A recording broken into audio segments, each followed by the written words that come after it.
فأعوذ بالله من الشيطان الرجيم بسم الله الرحمن الرحيم فمن يعمل مثقال ذرة خيرا يره ومن يعمل مثقال ذرة شرا يره وقال النبي صلى الله تبارك وتعالى عليه وسلم ألا فاعملوا وأنتم من الله على حذر واعلموا أنكم معروضون على أعمالكم فمن يعمل مثقال ذرة خيرا يره ومن يعمل مثقال ذرة شرا يره او كما قال صلی اللہ تبارک و تعالی علیہ وسلم۔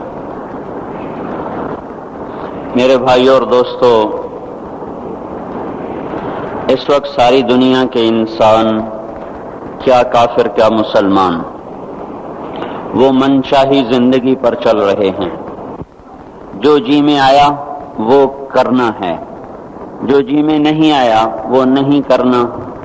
اپنی من چاہی زندگی کا دستور یہ گزشتہ 300 سال سے باطل کی محنت ہوتے وہ ہمیں اس وقت یہاں تک پہنچا چکے ہیں کہ ہم اللہ کی ذات سے اثر لینا یا اس کے رسول سے اثر لینا یا آخرت سے اثر لینا، یہ ہمارے دلوں میں یا مٹ چکا ہے یا بہت دھندلا ہو چکا ہے۔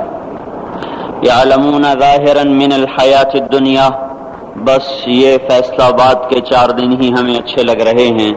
وہم عن الآخرۃ ہم غافلون، اور موت کے بعد جو آنے والی زندگی ہے اس سے یہ سارا جہان غافل ہے۔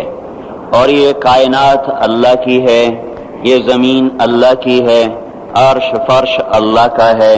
یہاں وہ ہوگا جو اللہ چاہتا ہے، یہاں وہ نہیں ہوگا جو دنیا کے بادشاہ چاہتے ہیں، صدر وزیر فوجیں چاہتی ہیں، بلکہ ان الامر کلہ للہ، ساری حکومت وہ اللہ تعالیٰ کے ہاتھ میں ہے، اور وہ من قبل ہے شروع سے، اور من بعد ہے آخر تک، ہمیشہ تک۔ اور وہ ایسی حکومت والا ہے کہ جس کو زوال کوئی نہیں، کل یوم هو فی شان، جس کا مقابل کوئی نہیں، ما کان معہ من الہ، جس کا کوئی شریک کوئی نہیں، لم يتخذ صاحبۃ ولا ولدا ولم یکن لہ شریک فی الملک، جو کسی سے پیدا نہیں ہوا نہ اس سے کوئی پیدا ہوتا ہے، لم یلد ولم یولد، سارے جہان کو بنایا خود بننے سے پاک، سارے جہان کو مارتا ہے مارتا رہے گا خود موت سے پاک ہے، سارے جہان کو مارتا ہے مارتا رہے گا خود موت سے پاک ہے، سب کو بنایا بننے سے پاک، سب کو مارا مرنے سے پاک، اپنے ارادوں میں وہ کامل ہے، ما شاء اللہ کان، وہ جو چاہتا ہے کرتا ہے، وما لم یشاء لم یکن، وہ نہ چاہے تو کوئی کروا ہی نہیں سکتا، وما تشاءون الا ان یشاء اللہ رب العالمین، تم بھی اللہ کے محتاج ہو، تمہارا چاہا بھی تبھی پورا ہوگا جب اللہ تعالیٰ بھی چاہ لے۔ فرعون کی ساری طاقت لگی کہ موسیٰ علیہ السلام کو ذبح کرنا ہے، اللہ کا ارادہ ہوا کہ ہم نے زندہ رکھنا ہے۔ ایک اتنی کثرت سے بچے قتل ہوئے کہ اس کی اپنی قوم نے کہا تو حکومت کس پہ کرنی ہے، 1 سال چھوڑو 1 سال مارو۔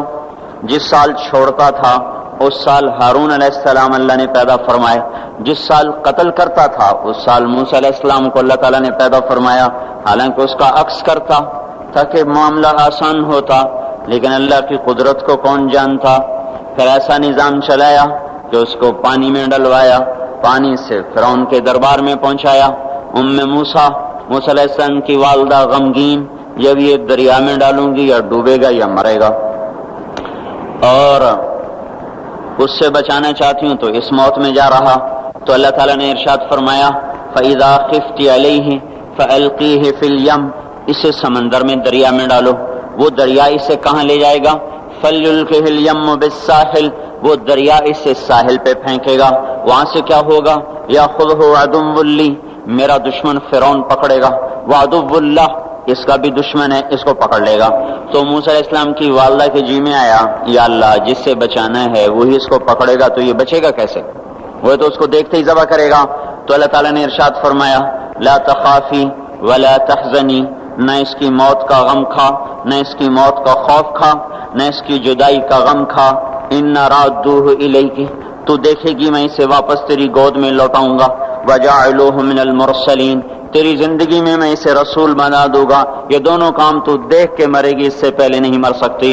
وہ فرعون کی گود میں جائے یا تپتی آگ میں گرے یا وہ طوفانی موجوں میں گرے، بچانا جب تیرے اللہ کا ارادہ ہو جاتا ہے تو کائنات کا ہر سبب پھر حفاظت میں استعمال ہوتا ہے، پھر وہ ہلاکت میں استعمال نہیں ہو سکتا۔ اور جب وہ ہلاکت کا ارادہ کرتا ہے تو حفاظت کے اسباب بھی موت کے لیے استعمال ہوتے ہیں۔ جب وہ عزت کا ارادہ کرتا ہے تو ذلت کے اسباب بھی عزت کا ذریعہ بنتے ہیں۔ جب وہ ذلیل کرنے کا ارادہ کرتا ہے تو عزت کے اسباب میں سے ذلت نکلنا شروع ہو جاتی ہے۔ جب محبتیں لاتا ہے تو نفرتوں میں سے محبتیں نکال کے دکھاتا ہے، جب نفرتیں لاتا ہے تو محبتوں کو نفرتوں میں بدل کے دکھاتا ہے۔ اس کائنات میں میرے بھائیوں حکومت اللہ تعالیٰ کی ہے، یہاں وہ ہوگا جو اللہ چاہتا ہے۔ ساری کی ساری نمرود کی طاقت استعمال ہوئی کہ ابراہیم کو آگ میں جلا دو اور اسے ڈال دو، اور لکڑیاں کٹھی ہوئیں، ڈھیر لگایا گیا اور ایسی آگ دہکی کہ اوپر سے اڑنے والا پرندہ بھی اس میں جا کے گر کے راکھ ہو جائے۔ اب ابراہیم علیہ السلام کو پھینکنے کا وقت آیا تو ان کو قریب جانے کا کون راستہ ہی کوئی نہیں۔ ابراہیم علیہ السلام سے کہنے لگے تو خود چلا جا، وہ کہنے لگے میں کیوں جاؤں، تم نے جلانا ہے پھینکو مجھے۔ اب پھینکنے کا طریقہ کوئی نہیں، قریب جائیں تو خود جلتے ہیں۔ شیطان نے ایک ہتھیار بنا کے دیا غلیل کی طرح، اس میں ڈال کے پھینکا، کپڑے اتارے، رسیوں سے باندھا، جب ہوا میں اڑے تو جبرائیل دائیں طرف آ گئے اور پانی کا فرشتہ بائیں طرف آ گیا، یوں جا رہے، درمیان میں ابراہیم علیہ السلام، ادھر جبرائیل، ادھر پانی کا فرشتہ، اور ابراہیم علیہ السلام خاموش، بس اتنا کہہ رہے ہیں حسبی اللہ ونعم الوکیل، حسبی اللہ ونعم الوکیل، اس سے آگے کچھ نہیں بول رہے۔ اور ادھر پانی کا فرشتہ اس انتظار میں ہے کہ ابھی اللہ تعالیٰ فرمائے گا پانی ڈالو، آگ بجھاؤ۔ جبرائیل اس انتظار میں ہے کہ یہ مجھ سے کچھ کہیں تو میں آگے کروں۔ تو جب دیکھا کہ ابراہیم بولتے ہی نہیں ہیں تو وہ بے قرار ہو گئے کہ یہ تو جائے گا تو جل جائے گا، جبرائیل بھی تو یہی جانتے ہیں کہ آگ جلاتی ہے۔ کہنے لگے ابراہیم آپ کو کوئی ضرورت کوئی نہیں، تو فرمایا اما الیک فلا، ضرورت ہے پر مجھے تیری کوئی ضرورت نہیں، اما اللہ فنعم، بے شک اللہ کا ضرور محتاج ہوں پر تیرا محتاج کوئی نہیں۔ جا رہے، جب جبرائیل سے بھی نظر ہٹ گئی اور پانی کے فرشتے سے بھی نظر ہٹ گئی تو اللہ تعالیٰ نے براہ راست آگ کو حکم دیا نار کونی بردن وسلام علی ابراہیم، اے آگ ٹھنڈی ہو جا سلامتی کے ساتھ میرے ابراہیم پر۔ تو اللہ جل جلالہ نے ایسا ٹھنڈا فرمایا، اس کی گود کو ایسا، اس کے شولوں کو گود بنا دیا، شولوں نے ابراہیم علیہ السلام کو گود میں لیا، جیسے ماں بچے کو چارپائی پہ لٹاتی ہے ایسے آرام سے انگاروں پہ بٹھا دیا، آگ کو شفاف بنا دیا، یہاں تک کہ ابراہیم علیہ السلام کا باپ آزر جو جانی دشمن اور قتل کے در پہ، جب اس کی نظر پڑی تو اس کی زبان سے بھی بے ساختہ نکلا نعم الرب ربک یا ابراہیم، اے ابراہیم تیرے رب کے کیا کہنے، کیا ہی زبردست ہے تیرا رب۔ میرے بھائیوں کائنات میں جو بھی شکل ہے، جو بھی صورت ہے، اس کو اللہ نے بنایا ہے، وہ اللہ کے قبضے میں ہے، وہ اللہ کے تابع ہے، اللہ کی چاہت سے استعمال ہوتی ہے۔ اس جہان میں فیصلہ اللہ کا حتمی چلتا ہے، جو زمین کو کہے گا وہ کرے گی، جو آسمانوں کو کہے گا وہ کریں گے، جو ہواؤں کو کہے گا وہ کریں گی، جو پانیوں کو کہے گا وہی ہوگا۔ ساری کائنات میں چونکہ آخری فیصلہ وہ اللہ تعالیٰ کا ہے، اللہ تبارک و تعالیٰ نے انسانی زندگی کے حالات کو میرے بھائیو اس کے اعمال کے ساتھ جوڑا ہوا ہے۔ ساری دنیا کی طاقتیں وہ اللہ تعالیٰ کے فیصلے کو بدل نہیں سکتی۔ جب لوگوں کے اعمال بگڑتے ہیں تو اللہ تعالیٰ حالات کو بھی برباد کرتا ہے اور آخرت کو بھی برباد کرتا ہے۔ مال نے نہ کسی کو اللہ کی بارگاہ میں پہلے عزت دلائی، نہ آج عزت دلا سکتا ہے۔ دنیا کے اقتدار نے نہ پہلے کسی کو کامیاب کیا، نہ آج کسی کو کامیاب کر سکتا ہے۔ یہ میرے بھائیوں آج کا دھوکہ ہے کہ ہم اپنی منشاہی پہ چل رہے ہیں اور ہمیں اللہ کے دستور کا پتہ نہیں ہے کہ اللہ تعالیٰ کن چیزوں سے راضی ہے، کن چیزوں سے ناراض ہے، کس پر اس کی پکڑ آتی ہے، کس پر وہ معاف کرتا ہے۔ اس لیے یہ ساری دنیا کے انسان انتہائی خطرے میں چل رہے ہیں کہ یہ وہ سارے اعمال جن پر اللہ تعالیٰ ناراض ہوتا ہے وہ پورے فیصل آباد میں ہیں، ہر محلے میں ہیں، ہر بازار میں ہیں، پورے پاکستان میں ہیں، پوری دنیا میں ہیں، پورے بر اعظم میں پھیلی ہوئی انسانیت آج للکار رہی ہے اللہ کو کبیرہ گناہوں کے ساتھ، زمین کو بھر دیا ہے. ظہر الفساد فی البر والبحر بما کسبت ایدی الناس. اور اللہ اپنی سنت قرآن کے ذریعے سے بتاتا ہے کہ جب تم جیسی قوموں نے جب تمہارے جیسے اعمال اختیار کیے تو یہ سنو، ایک قوم تم سے پہلے آئی نوح علیہ السلام کی، جنہوں نے زمین کو کفر سے بھر دیا. الٹا میرے نبی سے کہنے لگے فاتنا بما تعدنا ان کنت من الصادقین، وہ عذاب لاؤ جس سے تم ہمیں ڈراتے تھے، اور وہ عذاب لاؤ جس کا تم نے وعدہ کیا ہوا ہے. پھر ہمارا وہ دن آیا ففتحنا ابواب السماء بماء منہمر وفجرنا الارض عیونا فالتقى الماء على امر قد قدر. آسمان کے دروازے کھولے، زمین کو چشمے بنا دیا. یہ نہیں کہا کہ زمین سے پانی نکل کر فجرنا الارض عیونا، ہم نے پوری زمین کو چشمے بنا دیا، روئیں روئیں سے پانی ابلنے لگا، اور آسمان سے پانی گرا، زمین سے پانی نکلا، اور ساری کائنات میں وہ پانی پھیلا. ایک تفسیر میں نے پڑھا کہ اللہ تعالیٰ کہ اگر اللہ تعالیٰ اس دن کسی پہ رحم کرتا تو ایک عورت پہ رحم کرتا جو بچے کو لے کے بھاگ رہی تھی کہ کوئی جائے پناہ ملے اور میں بچ جاؤں. اور وہ بھاگتے بھاگتے ایک اونچے پہاڑ پہ چڑھی، جس سے اونچا پہاڑ کوئی نہیں تھا. پیچھے سے پانی آیا، اس نے پہاڑ کو جو ڈبویا، پھر اس کے پاؤں پر چڑھا، پھر اس کے سینے پر آیا تو اس نے بچے کو اوپر کر لیا، پھر اس کی گردن تک آیا تو اس نے بچے کو یوں اپنے سر سے اوپر کر لیا کہ شاید بچہ بچ جائے. بار پانی کی موج نے نہ بچے چھوڑے نہ بڑے چھوڑے، سب کو برابر کر دیا.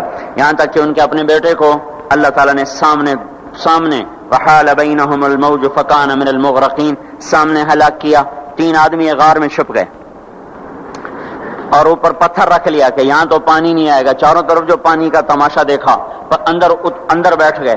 تھوڑی دیر میں تینوں کو تیز پیشاب آیا اور بے قرار ہو کر پیشاب کرنے بیٹھے. اللہ نے پیشاب کو جاری کر دیا اور وہ پیشاب کرتے کرتے کرتے اپنے ہی پیشاب میں غرق ہو کے مر گئے. جو کام قوم نوح کرتی تھی وہ کام آج ہو رہے ہیں، ساری دنیا میں ہو رہے ہیں. قوم عاد آئی، بڑی طاقتور، یہاں تک کہ للکارنے لگے من اشد منا قوہ، کوئی ہے ہم سے بڑا طاقتور تو لاؤ نا، ہمیں کس سے ڈراتے ہو. ان نقول الا تراک بعض آلہتنا بسوء، ہمارے خداؤں نے تیری عقل خراب کر دی ہے، ہم سے تو بڑا کوئی طاقتور نہیں ہے. تو اللہ تعالیٰ نے فرمایا اولم یرو ان الذی خلقہم هو اشد منہم قوہ، اے ہود انہیں بتاؤ جس نے تمہیں پیدا کیا ہے وہ تم سے زیادہ طاقتور ہے. تو جب اللہ تعالیٰ کی طرف سے وہ حجت پوری ہوئی اور وہ اپنے تکبر میں بڑھتے رہے، نافرمانی میں بڑھتے رہے، تو اللہ نے عذاب کا دروازہ کھولا. قحط آ گیا، انسان ایسے بھوکے، اور وہ انسان ہماری طرح تو تھے نہیں. 40 ہاتھ قد ہوتا تھا، 30 ہاتھ قد ہوتا تھا، 800 سال 900 سال عمر ہوتی تھی. نہ بوڑھے ہوتے تھے، نہ بیمار ہوتے تھے، نہ دانت ٹوٹے، نہ کمزور ہو، نہ نظر کمزور ہو، جوان تندرست توانا، صرف موت آتی تھی، اس کے علاوہ کچھ نہیں ہوتا تھا انہیں. اب ان کے بھوک بھی زیادہ، وہ اپنی ضرورتوں کا غلہ بھی کھا گئے، پھر جہاں حلال بھی کھا گئے، پھر کتے بھی کھا گئے، بلے بھی کھا گئے، چوہے بھی کھا گئے، جو چیز ہاتھ میں آئی سانپ بھی کھا گئے، ہر چیز کھا گئے. پر نہ بارش کا قطرہ گرا، نہ زمین کا دانہ پھوٹا. یہاں کے درخت توڑ توڑ کے ان کے پتے چبا گئے، قحط دور نہ ہوا. تو پھر انہیں ایک وفد بھیجا، بیت اللہ بھیجا کہ ہمیں بارش دو. وہ جب مصیبت آتی تو اوپر والے کو پکارتے تھے، جب وہ کام کر دیتا تھا پھر سرکش ہو جاتے تھے، پھر انہی پتھروں کو پوچھتے تھے. تو اللہ تعالیٰ نے 3 بادل سامنے کیے. آواز آئی ان میں سے ایک کا انتخاب کرو، ایک سفید، ایک سرخ، ایک کالا. تو آپس میں کہنے لگے سفید تو خالی ہوتا ہے، سرخ میں ہوا ہوتی ہے، کالے میں پانی ہوتا ہے. ان کا یہ پانی، یہ کالا چاہیے، یہ کالا چاہیے. آواز آئی پہنچے گا، یہ واپس پہنچے، ان کا بارش ہوگی. تو پھر جب ساری قوم کٹھی ہوئی تو اللہ نے وہ بادل بھیجا. فلما رأوه عارضا مستقبل اودیتہم، وہ بادل آیا کالا، کہنے کہ ھذا عارض ممطرنا، وہ دیکھو آئی بارش. تو اللہ تعالیٰ نے کہا بل هو ما استعجلتم به، یہ بارش نہیں، یہ وہ عذاب ہے جو تم ہود سے کہتے تھے. کون ہے ہم سے بڑا جو ہمیں کچھ کر لے؟ اب تیار ہو جاؤ. ریح فیہا عذاب علیم تدمر کل شیء بامر ربہا. اب دیکھو کیسے تمہارا رب تمہیں اڑاتا ہے. ان کے گھروں کو ہوا نے اڑا دیا، ان کو ہوا نے اڑا دیا. 60 ہاتھ اونچے قد کے لوگ اور تنکے کی طرح ہوا میں اڑ رہے تھے، اور ان کے سروں کو آپس میں ہوا ٹکرا رہی تھی. وہ گھومتے تھے، سر ٹکراتے تھے، گھومتے تھے، سر ٹکراتے تھے. بعض لوگ بھاگ کے غاروں میں چھپ گئے تو ہوا کا بگولا ایسے زوردار طریقے کے ساتھ غار کے اندر جاتا اور پھر ایک دھماکے کے ساتھ ان کو باہر نکالتا، پھر ان کو ہوا میں اچھال دیتا گیند کی طرح، پھر ان کے سر آپس میں ٹکراتے ٹکراتے ٹکراتے ان کی کھوپڑیاں پھٹ گئیں اور ان کے بھیجے ان کے چہروں پہ نکل آئے، اور پھر اللہ نے الٹا کے ان کو زمین پر مارا، سر الگ ہو گیا، دھڑ الگ ہو گیا. پھر اللہ نے للکار کے پوچھا فَهَلْ تَرَى لَهُم مِّن بَاقِيَةٍ، کوئی ہے باقی تو دکھاؤ کہ اس کا بھی صفایا کر دوں. کوئی نظر نہ آیا، سب کو اللہ نے مٹایا. جو کام قوم عاد کرتی تھی وہ کام آج فیصلہ آباد میں ہو رہے ہیں. پھر ایک قوم سمود آئی. انہوں نے سنا تھا کہ عاد کو ہوا نے اڑایا تھا تو انہوں نے پہاڑ کے اندر گھر بنائے کہ اندر ہمیں کون کچھ کہے گا، اندر تو ہوا جا ہی نہیں سکتی، جائے گی بھی صحیح تو کہاں تک اندر جائے گی. نافرمانی نہیں چھوڑی، الٹے کام کو چل پڑے. تو اللہ تبارک و تعالیٰ نے ہوا نہیں بھیجی، ایک فرشتہ آیا. مکروا مکرن، انہوں نے مکر کیا. ومکرنا مکرن، ہم نے ان کے مکر کو توڑ دیا. فانظر کیف کان عاقبۃ مکرہم، آج ان کا انجام دیکھو. انا دمرناہم وقومہم اجمعین فتلک بیوتہم خاویۃ بما ظلموا ان فی ذلک لآیۃ لقوم یعلمون وانجینا الذین آمنوا وکانوا یتقون. اللہ تبارک و تعالیٰ نے کہا یہ دیکھو، ایک فرشتہ آیا، اس نے چیخ ماری اور ان کے کلیجے پھٹ گئے، چہرے نیلے اور کالے ہو گئے، اور ساری قوم کو اللہ نے آن کی آن میں ہلاک کیا. پھر اس پر قوم شعیب کا اللہ نے قصہ سنایا. یہ تاجر قوم تھی، فیصل آباد کے بازاروں میں جو ناپ تول میں کمی ہے وہ وہاں ہو رہی تھی، جو جھوٹ ہے وہ وہاں چل رہا تھا، جو خیانت ہے وہ وہاں چل رہا تھا، دکھانا اور دینا اور یہ وہاں چل رہا تھا، تولنے میں زیادہ، ناپنے میں زیادہ، یہ سارا کام جو کچھ ہو رہا ہے وہ وہاں ہوا اور بڑھتا گیا اور بڑھتا گیا، اور ساری دنیا کی تجارت انہوں نے قبضے میں کر لی. اور شعیب علیہ السلام نے کہا کہ بھائی اس سے باز آ جاؤ. اوفوا الکیل وزنوا بالقسطاس المستقیم، صحیح تولو، صحیح ناپو، ناپ تول میں کمی نہ کرو. جواب آیا اصلاتک تأمرک ان نترک ما یعبد آباؤنا او ان نفعل فی اموالنا ما نشاء انک لانت الحلیم الرشید. اے شعیب بس تم مسجد میں بیٹھ جا، ہمارے کاروبار میں دخل نہ دے. اے تیری نمازیں ہمیں کہتی ہیں کہ ہم باپ دادے کا طریقہ چھوڑیں اور ہم اپنے کاروبار تیرے طریقے پر کریں تو ہم تو بھوکے ہو جائیں. کسی سے آپ کہیں کہ بھائی دیانت سے تجارت کرو، کہے گا مجھے تو بجلی کا بل بھی ادا نہیں ہوگا، میں روٹی کہاں سے کھاؤں.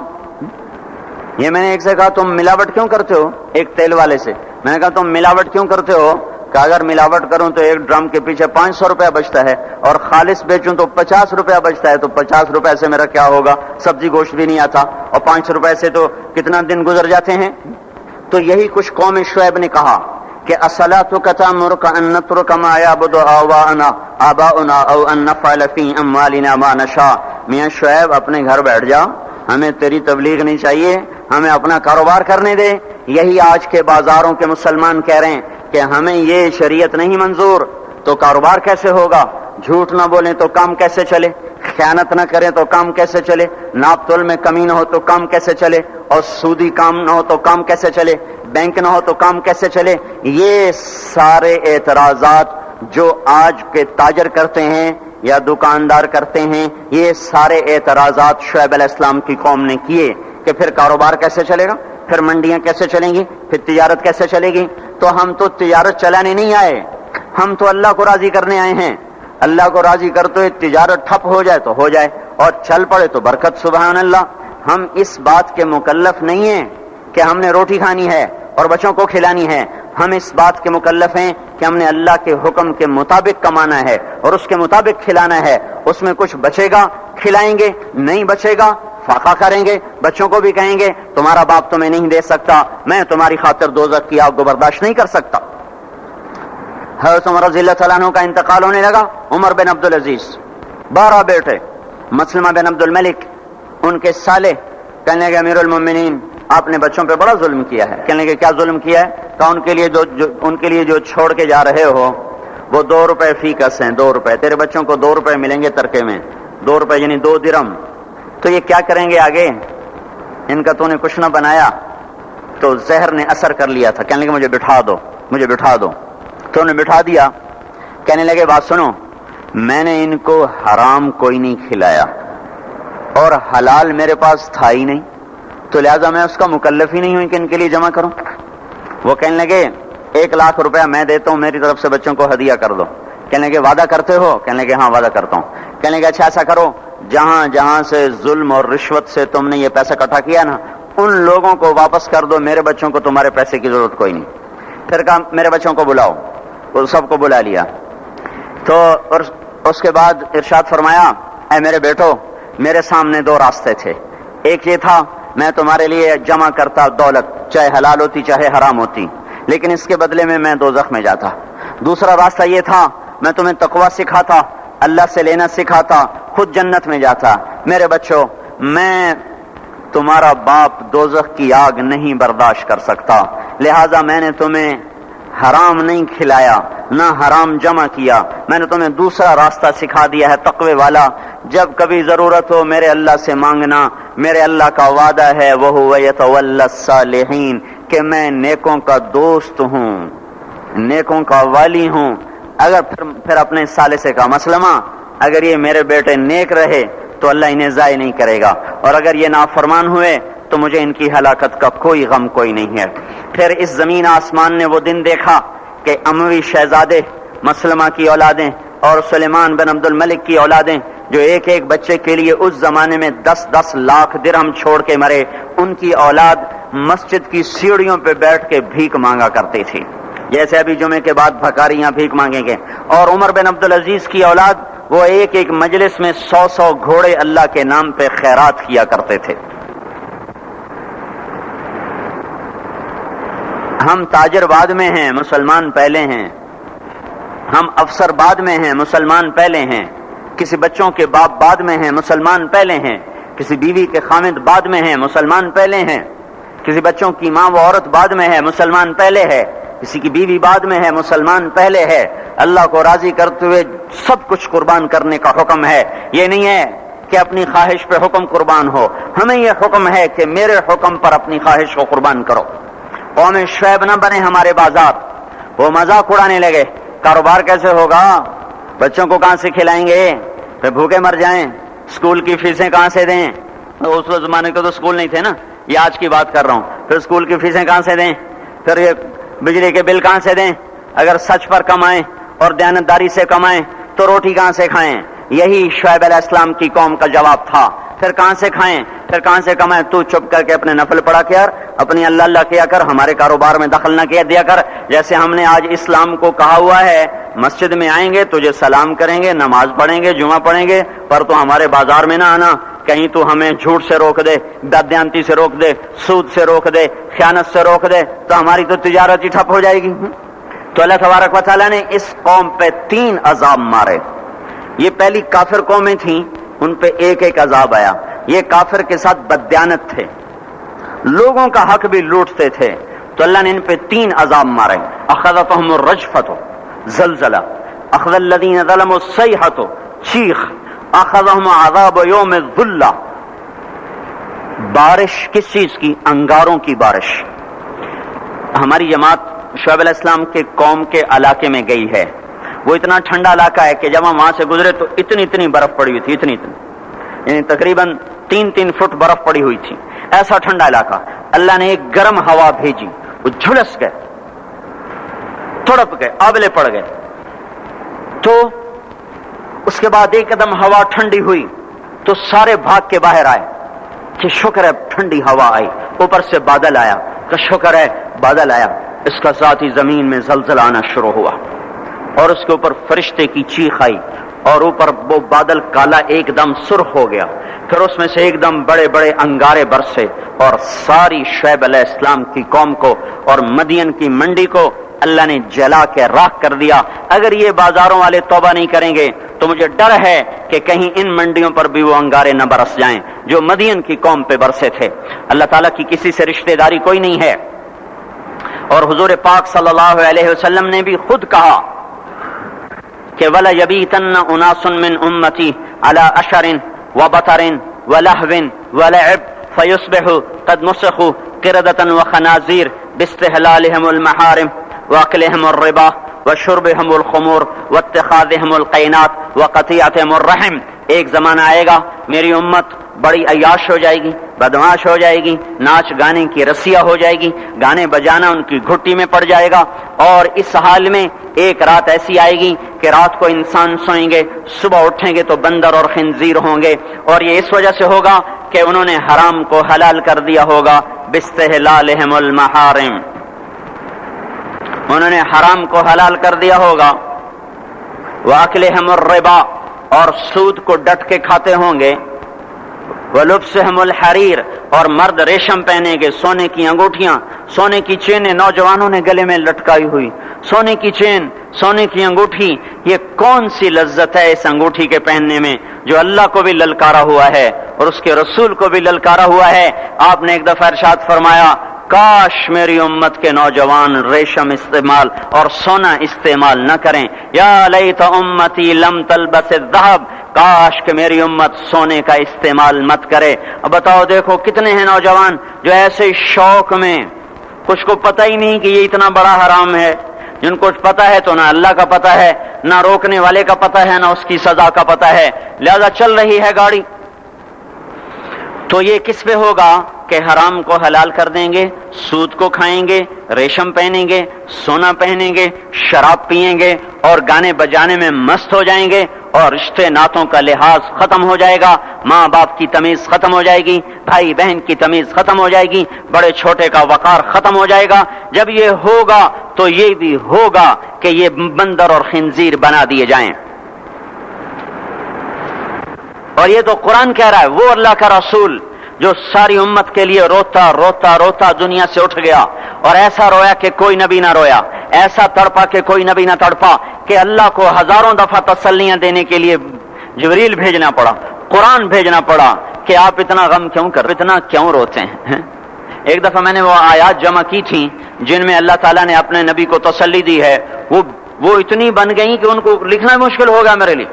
وہ 100 سے زیادہ آیات بنتی ہیں جس میں اللہ تعالیٰ تسلی دے رہا ہے، لعلک باخع نفسک الا یکونوا مؤمنین، لعلک باخع نفسک علی آثارهم ان لم یؤمنوا بهذا الحدیث اسفا فلا تذهب نفسك عليهم حسرات ما انت عليهم بوکیل لست عليهم بمسيطر ما انت عليهم بجبار من كفر فلا يحزنك كفره ولقد نعلم انك يضيق صدرك بما يقولون۔ اس قسم کی آیات جن میں اللہ کہہ رہا ہے میرے حبیب اتنا غم نہ کر، اتنا غم نہ کر، اس قدر غمگین اپنی امت کے لیے۔